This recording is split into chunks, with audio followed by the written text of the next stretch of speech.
I'm glad to see everyone's in their seats. Thank you for that. Welcome to the White House today, Jamie included. Welcome to the White House today for your daily briefing. And before I take your questions, let me make a bit of a statement. Today, the Senate Judiciary Committee approved Patricia Millett's nomination to be a judge on the U.S. Court of Appeals for the District of Columbia Circuit. This is an important step toward filling that court's 3 vacancies.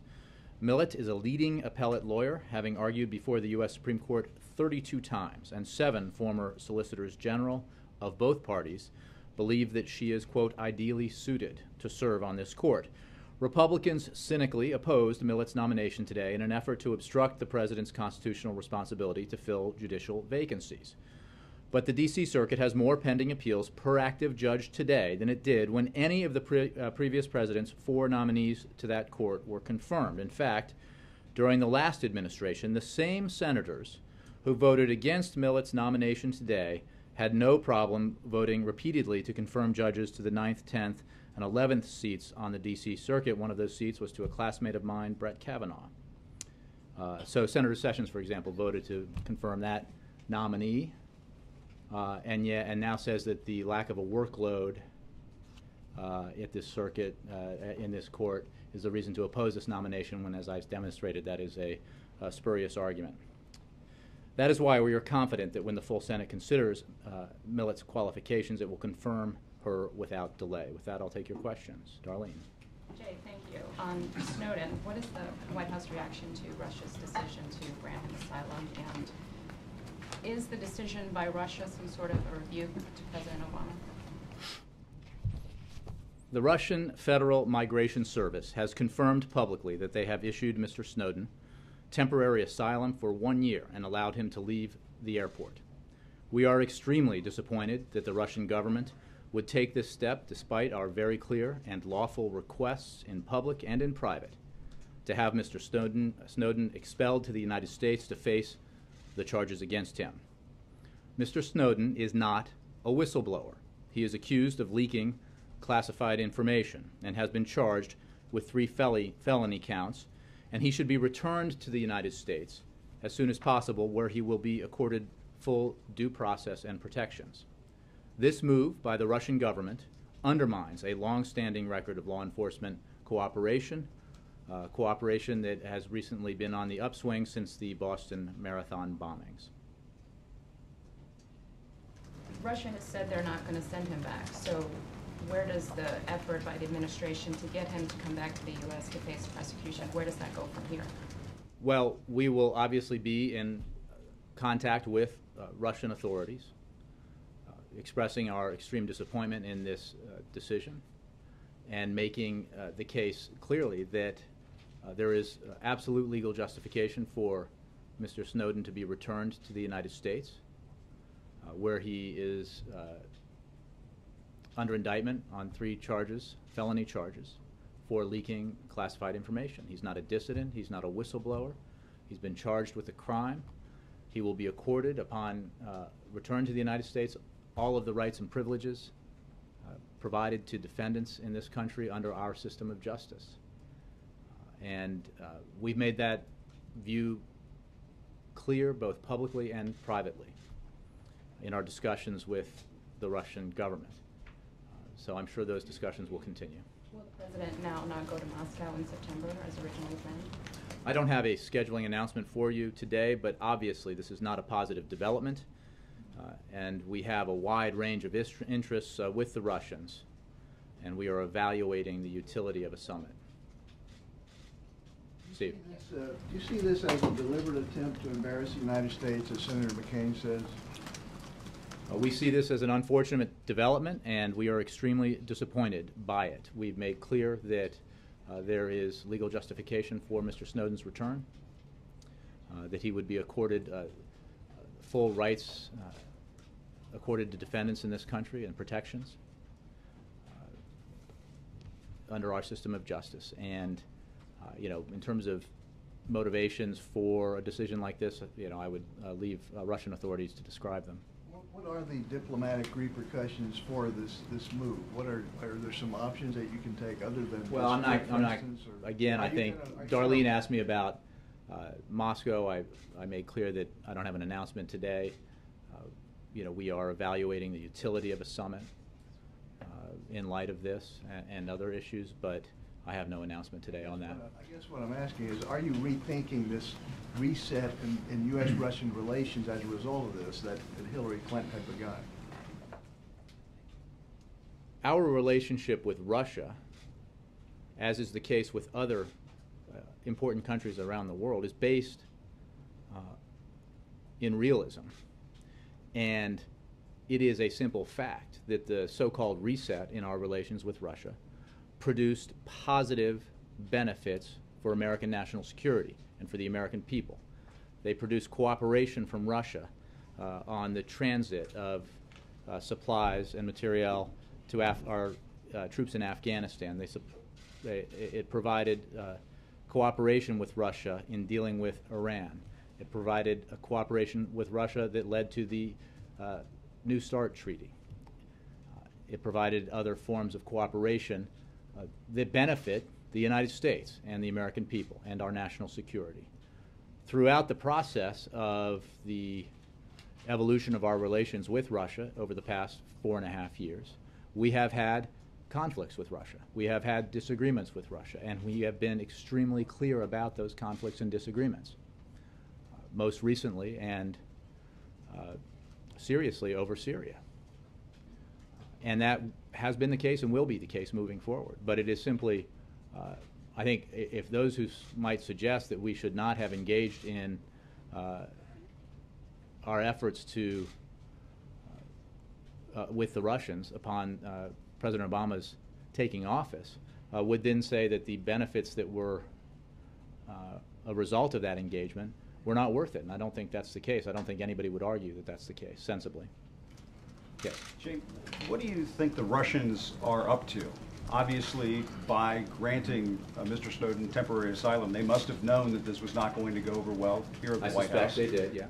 But they did it anyway. So what do you think they're up to? Well, I was just asked that question. I'm not going to ascribe motives. I think Russian officials can speak for themselves. We are obviously extremely disappointed in this development. We have a broad and important relationship with Russia. It encompasses areas of cooperation and agreement as well as areas of disagreement and conflict. We had long stated, as had President Putin, that we did not want this issue of Mr. Snowden to become a problem in our bilateral relationship because of its breadth and importance. So we will obviously assess this and be in consultation with the Russian government moving forward. And Jay, you said that Mr. Snowden is not a whistleblower, but given the fact that the House last week had a vote on these programs that came very close to, I guess, delivering a blow to these programs, there have been hearings going on this week. Patrick Leahy, the chairman of the Judiciary Committee, has questioned the utility of these programs. The president is having some lawmakers over at the White House today, some whom have called into question some of these programs. Didn't Mr. Snowden, in some sense, do the American people and people around the world a favor in disclosing these programs, given the outrage that's been expressed about these programs? When you take an oath to protect the secrets of the United States, you're bound to protect them, and there are consequences if you don't. There are also procedures in place for whistleblowers, that are available to those who would blow the whistle, if you will. The unauthorized leaking of classified information has and can do enormous damage to our national security interests. Those are just the facts. Now, in terms of our... But if he had never come out and disclosed these programs, people wouldn't even know about them. We wouldn't be talking about these programs now. He would still be in the United States. But he decided to do this. He disclosed these programs. And Jim, I think maybe you didn't know. I mean, obviously there has been a great deal revealed because of the release of unauthorized classified information. But the fact of the matter is, as we've discussed, these are programs that have been reviewed and overseen by Congress, by the courts, that contain in them protections that are designed to achieve the balance that is necessary between our security and our privacy. And the President has made clear that he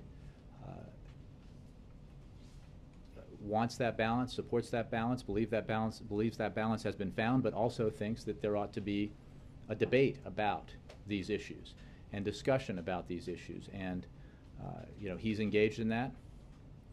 He is meeting this afternoon, as I'm sure you know, with members of Congress, both Republican and Democrat, both from the Senate and the House, on these issues at his invitation, and including members who have been very critical of the programs that we've been discussing under Section 215 and 702.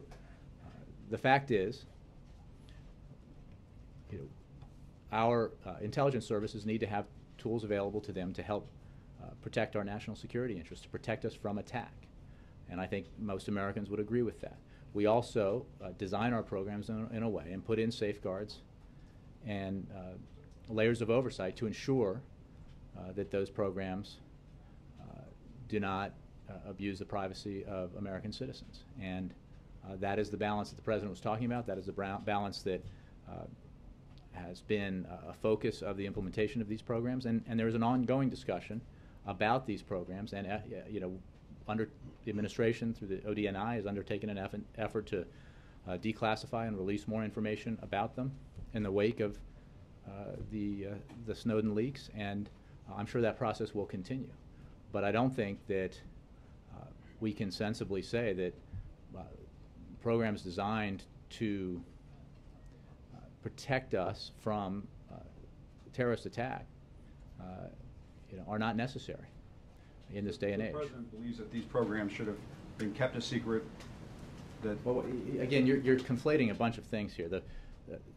The reauthorization of the Patriot Act and FISA, and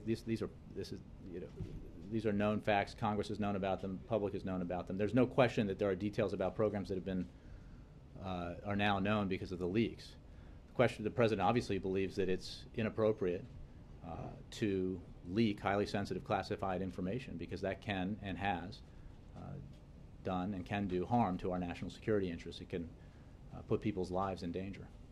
Jim. Can you explain to the American people, is this just a legal issue that the White House is upset at Russia because it didn't follow extradition procedures? Or does Snowden actually still have in his possession things that the United States government is concerned about that could be turned over to Russian intelligence? What I can say about that, it's certainly not just a legal matter. There's the matter of our relations with Russia. There's the matter of the release in an unauthorized fashion of classified information, and the possible release of more classified information. But let's be clear, Mr. Snowden has been, since he left the United States, in possession of classified material in China and in Russia. And simply the possession of that kind of highly sensitive classified information outside of secure areas is both a huge risk and a violation. And as we know, he's been in Russia now for many weeks. So I can't get into further detail about what he possesses or what kind of disclosures there may be or have been, but there is a huge risk associated with, as anybody who works in this building and handles classified information knows, removing that information from secure areas. You shouldn't do it. You can't do it. It's wrong. And I'm not minimizing the other issues, but is he still a danger to the United States? I would refer you to the intelligence community for assessments of damage assessments, and in terms of damage that's occurred and could occur. I don't, I'm not the right person to respond in detail about that. Who are the members? Major. When we were in Senegal, the president told us he had not spoken to Russian President Vladimir Putin. He told us he didn't have to, didn't think he had to. Has he placed any calls since then? Has the vice president? We publicly discussed the fact that he spoke with President Putin I forget how long ago, but On this matter, I think they discussed a range of issues. could you describe the president's personal level of disappointment about this turn of events? His level of disappointment is reflected in the words I just spoke. We're very disappointed, extremely disappointed in Russia's decision to provide temporary asylum to Mr. Snowden. And we made clear both privately and publicly that there was ample legal justification for his expulsion from Russia and return to the United States. That's a discussion we've had with Russia as well as with other countries that might have been considering providing asylum to Mr. Snowden. And those views were, I think, clearly stated both publicly and privately, so they weren't, I don't think there was any confusion about them. Did the Russian government in any way let the administration know ahead of time it was going to do this? No. Senator McCain, in addition to saying this was a slap in the face, said the administration ought to look at a wide range of possible reactions. Among those, he listed expansion of NATO to include Georgia, expansion of the Magnitsky Act, names under that, and more efforts to deal with dissidents in Russia being prosecuted. He has a couple of names. Are those things you would broadly acknowledge could be part of the menu of options before the administration in reaction? I think we're still reaching out to Russian government authorities and counterparts to both get a formal confirmation of this information that's been publicly announced, and to have discussions, further discussions about the decision and what's happened here, and our view that Mr. Snowden should be expelled and returned to the United States. I don't want to speculate about. I'm not going to speculate about consequences or next steps. Even on the issue that Darlene raised, I don't have anything to announce at this point. You mentioned that this has been overseen by Congress. Senator Wyden said on the Senate floor yesterday that it's his belief, based on the release of some classified documents, that there was an effort by the administration to mislead Congress about some of the email surveillance going on. Is it the administration's position that every time administration officials have briefed Congress, they've done so truthfully, and that there was no effort to mislead? Jim Clapper has addressed the specific issue here, and I would. From his testimony. Well, I don't think that's separate from what some on Capitol Hill have included in the assessments that you're citing, and I think Director Clapper has addressed that. On the broader issue, I can tell you that Congress has been briefed in numerous venues on these programs, including public testimony, paper briefings, and classified sessions. And I have seen reports of 22 briefings on the 702 program and nearly as many on the 215 program. And I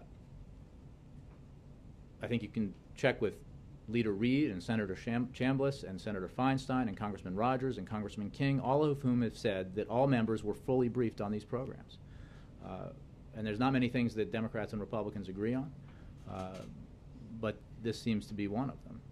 Now, we are undertaking an effort to, evaluate these programs, and as the ODNI demonstrated yesterday, provide more information where that's where that can be done in a way that doesn't compromise further our security. But the fact is, these programs have been fully briefed to Congress, to members of the relevant committees, as well as leadership, and in some cases broadly to all members of the House and the Senate. So I think that what we've talked about in the past here is that we have a situation where some of what we do to make sure that the United States is protected and that our interests are protected has to, by necessity, be secret. And there's congressional oversight of these kinds of programs, and that oversight has to, by necessity, be conducted behind closed doors. And that of course will remain the case, even as we engage in a process where, as I said about the ODNI, we're providing as much information publicly as we can. One last question before I let you go. Senator Blumenthal, at his press conference just before you came out, said that it was his interpretation that senior White House officials were, in his words, extremely enthusiastic about the concept of adding an adversarial component to the Foreign Intelligence Service Court, Foreign Intelligence Surveillance process. Is that a fair characterization of the White House attitude about this concept that Senator Blumenthal will not be here, but others will be talking about with the President today? I'm not going to characterize our position on different proposals that have been. But the idea. Sure, I mean, philosophical but rather than engage in a public. voice in this process. No, I understand the question, Major. What I'm saying is I'm not going to engage in a discussion about or characterize our views on proposals that have been put forward, and certainly there is more than one, except to say that we're in conversation with members of Congress about various ideas, and we'll continue to do that. And as the President has said, continue to take steps to improve the effectiveness of these programs, working with Congress. Is there a gap between extremely enthusiastic and you repeatedly No, telling I us think- that really the President I'm believes saying the balance has been struck? I'm not. Well, I think the President, as he has made abundantly clear, welcomes the discussion and debate. He believes that the balance is essential, and I think he certainly doesn't doubt that there are ways to improve the effectiveness of the programs that we have. Wendell. Senator Graham calls the release of Edward Snowden a game changer in U.S.-Russian relations. Is that going too far?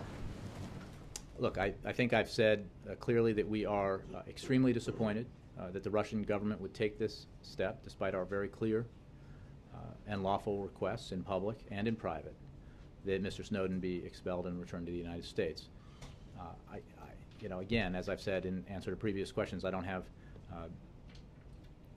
want to speculate about what will become of our ongoing discussions with Russian officials about this matter or about other matters that we have on the table between us, except to say that we're obviously very disappointed about this development.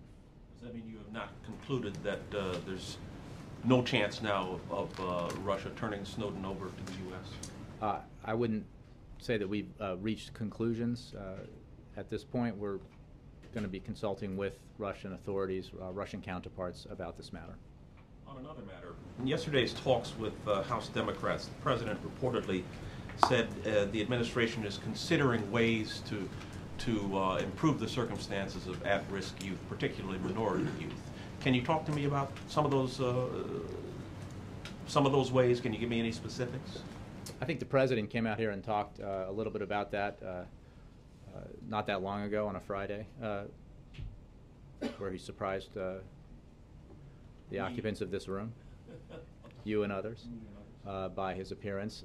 I don't have anything to add on to that except to say that he is obviously interested in, as many are, what we can do as a country and at various levels to ensure that our children have opportunity to be educated and to join the economy in a productive way. But can you at least confirm the President told Elijah Cummings he's looking for ways to help at-risk minority youth? I wasn't in the meeting, Wendell, and I didn't get a verbatim readout. I'm not contesting that. I didn't hear that. Yeah.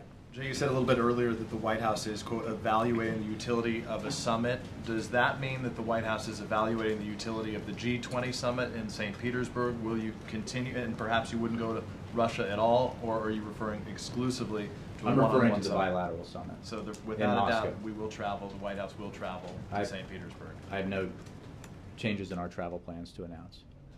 Another topic that's been heated between the U.S. and Syria and Russia is the topic of Syria. We heard today from Bashar Assad, who left Damascus, a first public trip. He went off to a former rebel stronghold. The red line's been crossed. The U.S. is now, as you guys have acknowledged, aiding the rebels directly. But now the Syrian regime is almost claiming victory. So is the White House's policy towards Syria failed? First of all, I hadn't seen that they declared victory, but I would take I would take every victory. And I'm sure you can take what Bashar al-Assad says to the bank, because his words have been so credible for so long. With that immense caveat, I would say that We are working with our partners and allies and directly with the opposition to strengthen the opposition and continue to help unify the opposition as it engages with Assad's forces and as it works to help bring about what has to be a political transition to a post-Assad Syria. On the issue of the use of chemical weapons, we have said and continue to say that all parties in Syria should facilitate the UN team's efforts to complete its mission to investigate the use of chemical weapons. It is critical for the UN to be able to visit all of the sites for which it has received credible information indicating the use of chemical weapons. And the UN must be able to talk to key witnesses, doctors, and affected individuals and examine and collect any physical evidence available without any interference or manipulation from the Syrian government. And I say this because there has been some indication from the Syrian government about its willingness to allow for the UN investigation to proceed. And I would refer you to my opening remarks, which is, when it comes to statements by the Assad government, there's a certain history of a lack of credibility, so that promises need to be backed up by actions. The President is meeting today with the President of Yemen. 56 of the 86 detainees at Guantanamo that have been cleared for transfer are from Yemen. When will we learn that those transfers begin to take place, and for what do we wait, I guess? Well, I would not anticipate any announcements today on this issue with respect to whether, when, or under what circumstances Yemeni detainees may be repatriated. As you know, the President, I think, as I said yesterday, I anticipate that the President will reiterate to President Hadi his firm commitment to closing Guantanamo and his decision to lift the moratorium on detainee transfers to Yemen in favor of a case-by-case approach.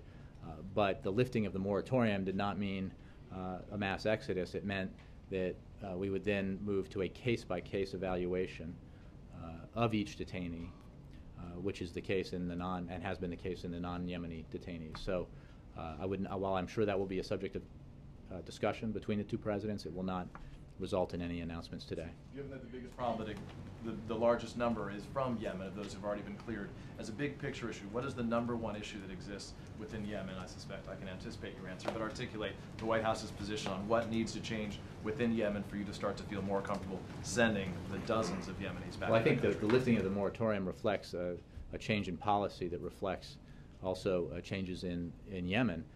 And then when it comes to each individual detainee, there's a rigorous case-by-case evaluation made, and that involves consultations with potential host governments. So I don't think it's any one issue, but we are obviously in every case when it comes to detainees and the possible transfer of them, working with host governments to receive assurances and the like regarding what happens after the potential transfer. So again, the moratorium was only the first stage in a process that then begins potentially a case-by-case evaluation. Can I get a follow-up on that, please, Jake? Just about Yemen, sure. If you don't mind, thanks. So the President in May gave that speech on the current status of the detention facility at Guantanamo in Cuba. He said that he would be lifting the moratorium on detainees who are connected to Yemen. And in that same speech, he said in some of these places, such as parts of Somalia and Yemen, the state has only the most tenuous reach into the territory. And in other cases, the state lacks the capacity or will to take action. And I was hoping that you could square those two thoughts. It seems to be a disconnect between lifting the moratorium and then what the President later said in that speech. No, I think that's why you have case-by-case evaluations and assessments made, discussions with potential host governments, and I'm sure that will be the case as the individual detainees are evaluated after the lifting of the moratorium. But he indicated in that speech, I realize what you're saying about case-by-case, but he indicated in that speech that the state, Yemen, has the state only has the most tenuous reach into the territory, and again, repeating what the President said, the state lacks the capacity or will to take action. So no, you actually sort of changed your quotation a little bit in the second reading. There are certain facts about Yemen that are true, and that's why in making these assessments, we evaluate them carefully and case by case. And again, there's no announcement of a transfer here. There was the lifting of a moratorium that made it impossible to even consider the transfer of any individual detainee. Now at least that consideration can take place, but it will be full and rigorous as it is in every case. So Yemen has full control over its territory, including I appreciate parts the effort related to Al-Qaeda? to use the words that way, but that's not obviously what I'm saying or what the President said. Yeah. Jay, you said earlier that the U.S. didn't have any advance notice of this temporary asylum for Snowden. So how did the White House find out about it? As I think I said, the Russian Federal Migration Service confirmed publicly that they had issued Mr. Snowden temporary asylum for 1 year. I can't speak to every piece of the administration in terms of how they learned, but we were not certainly given any advance notice by the Russian government. So it was through media reports? Again, I haven't asked every individual on every principal in the President's national security team. All I do know for a fact is that there was not advance notice given. And at what level now are the contacts on this issue going to proceed? I would refer you to the State Department for any contacts or conversations that might be occurring.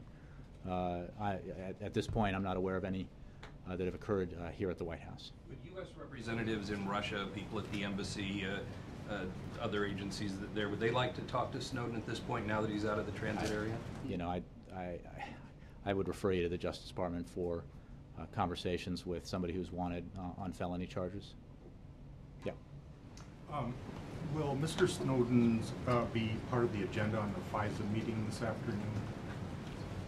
Well, it's certainly possible it could come up. The meeting was organized after the President sought to invite these members of Congress last week. It was when this discussion began. So obviously today's events related to Mr. Snowden happened after that fact.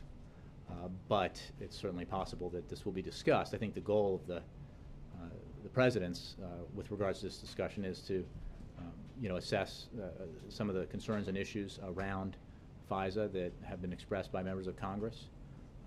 And I know he looks forward to the conversation and the debate. Okay. And also the reactions coming in from the Hill. Republicans are saying that it shows Obama's weak foreign policy. Does the President believe that if he had a tougher foreign policy stance against Russia, that the outcome would have been any different? Well, counterfactuals are always hard to prove or disprove. What I can tell you is, I think in answer to either Jim or Steve's question, when it comes to the policy the administration adopted in 2009 toward Russia, there is no question that that reset produced results that were beneficial to American national security and beneficial to the American people. And it was a very clear-eyed approach to our relations with Russia that included unsparing and vocal statements about our position when Russia and the United States disagreed on matters, whether it was missile defense or Syria or other issues. This is an issue where we obviously have not seen eye to eye. We made very clear representations of our position when it came to the full legal rationale behind seeing Mr. Snowden expelled from Russia and returned to the United States. We did that publicly, we did it privately.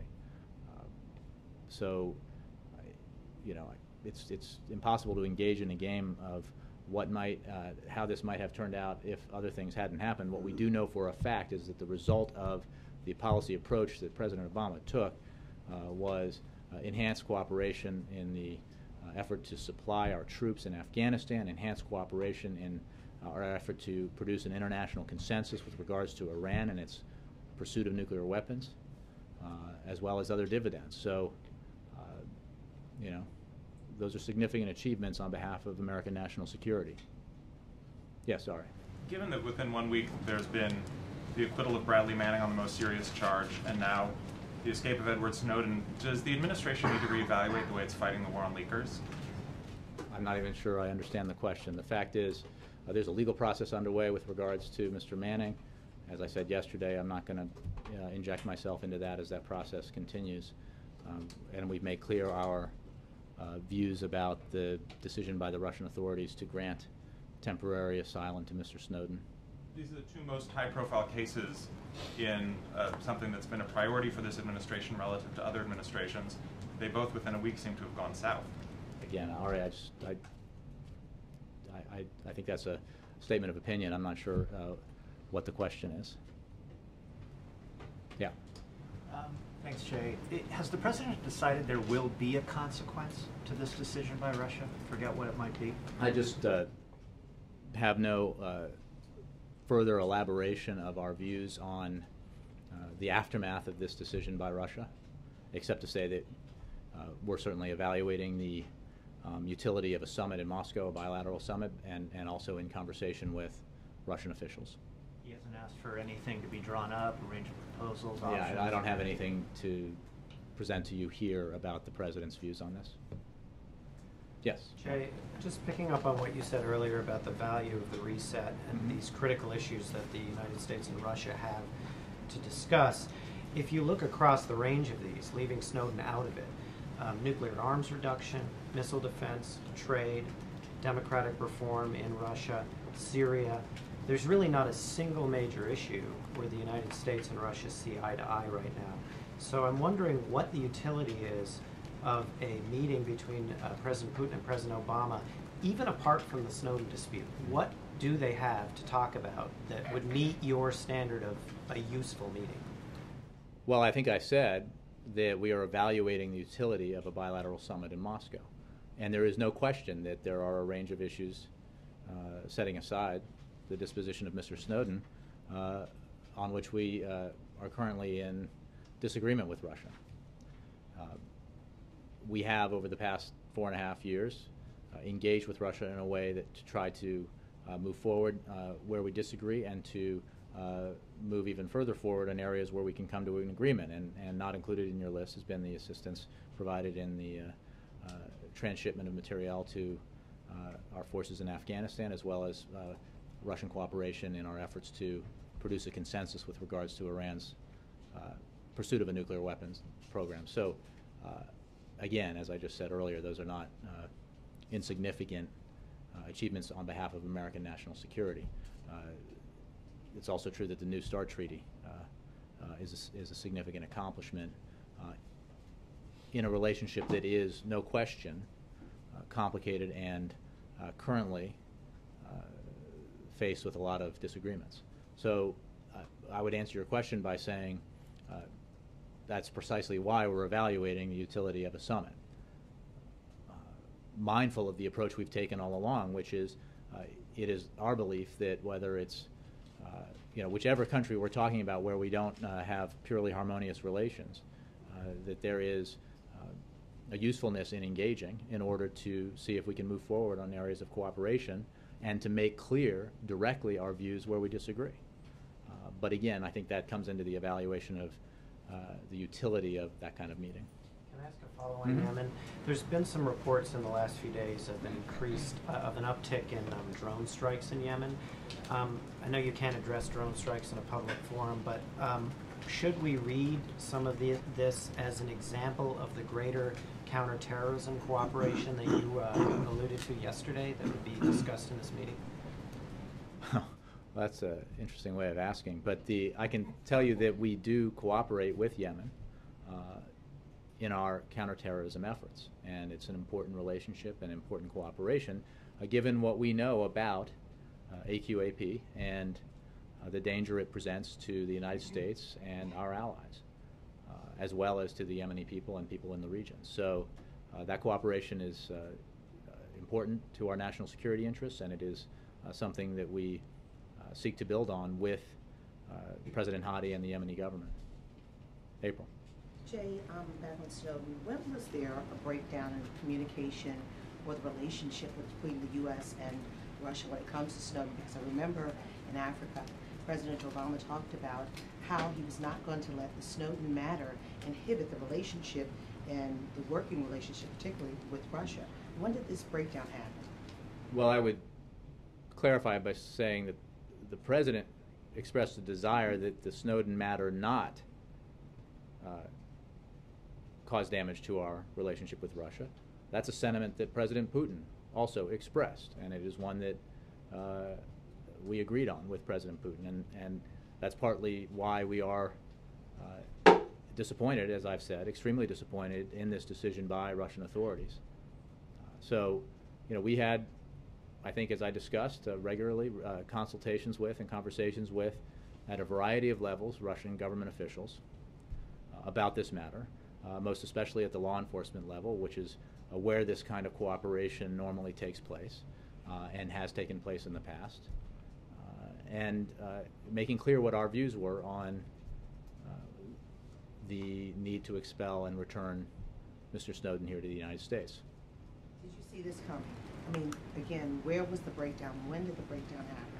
Again, April, I would just say that the Russian government made a decision today, knowing full well what our position was on this issue, and I think it's fair to say that it's not as if Mr. Snowden were on a plane to the United States yesterday that returned to Russia and led to this development. Obviously, Mr. Snowden's been in Russia for quite some time and had not been returned to the United States. So this has been a matter where we had not reached an agreement with Russia, obviously, and then Russia made the decision it made today. And on another subject, what can you tell us about the President's conversations with the Attorney General, kind of following up on Wendell's question?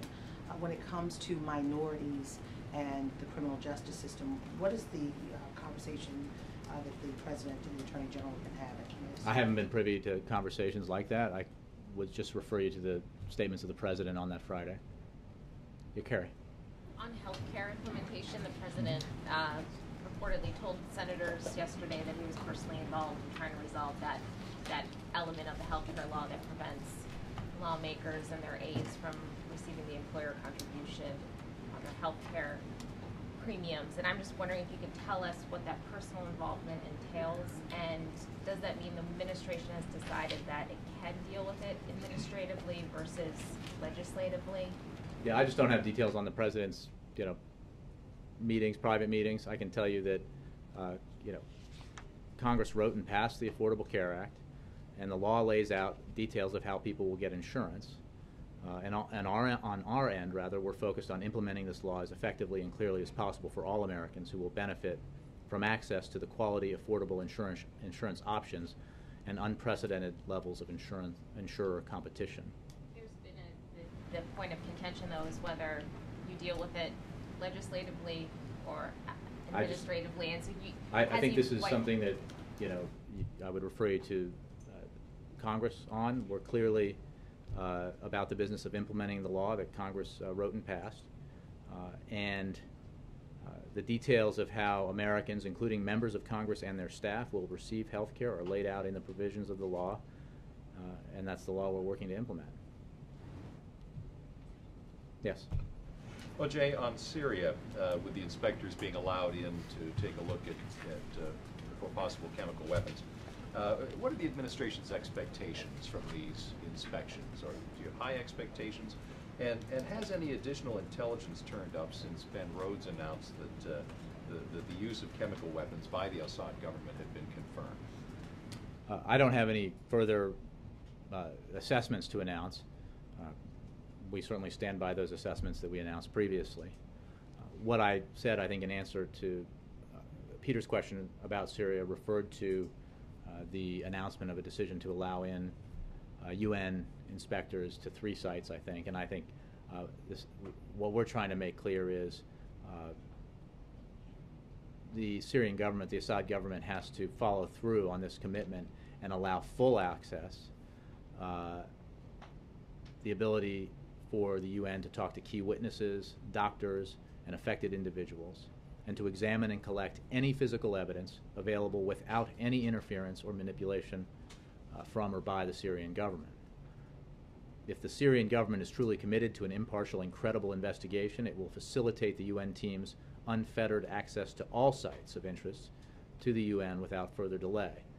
In other words, this cooperation cannot be conditional. It needs to be complete. And I think, as I noted earlier, history is not littered with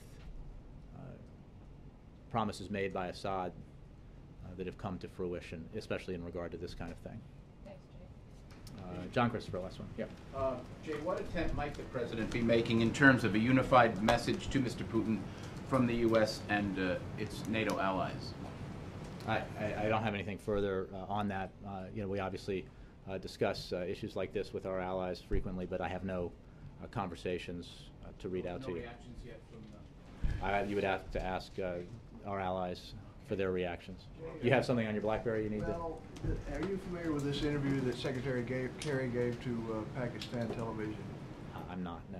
John Boehner? I think I got to go. I've been given the hook. Thanks, guys.